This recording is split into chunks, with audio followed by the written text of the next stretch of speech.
Jelaskan motif itu ada dalam bentuk kesengajaan ya.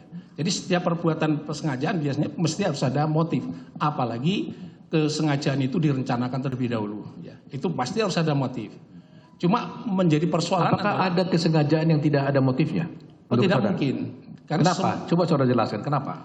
Karena begini, perbuatan kesengajaan itu dalam teorinya atau doktrinnya bahwa itu selalu orang berbuat itu dilakukan dengan niat terlebih dahulu atau sikap batin jahat atau yang sering dikenal dengan mens rea, atau di dalam batin itu ada niat untuk berbuat jahat. Dan niat berbuat jahat itu adalah bagian daripada orang berbuat karena motif. Ya.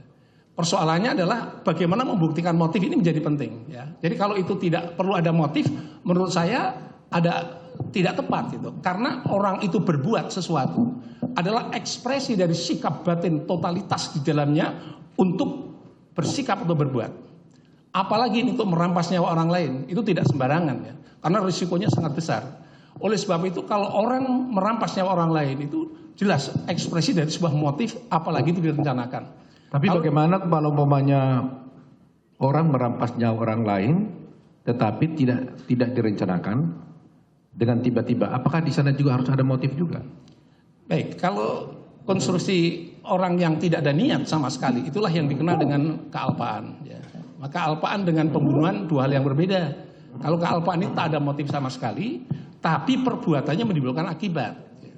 Jadi nggak ada motif untuk merampas nyawa orang lain, tidak ada. Nah kalau dalam sengaja pembunuhan ada motif di dalamnya, yang dalam hukum pidana dikenal dengan adanya niat. Pasal pembunuhan berencana itu membutuhkan motif, itu menyesatkan. Sekali lagi itu menyesatkan dan memberikan distorsi informasi. Saya tegaskan bahwa jangankan pasal 338, pasal 340 tentang pembunuhan berencana itu sama sekali tidak membutuhkan motif.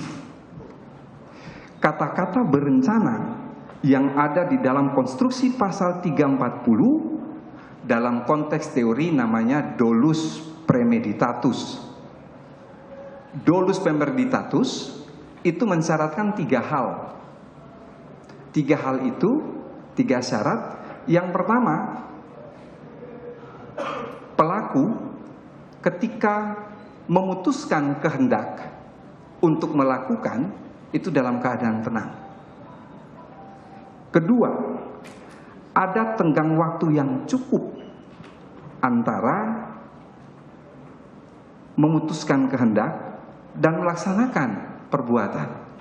Dan yang ketiga, pelaksanaan perbuatan itu dilakukan dalam keadaan tenang.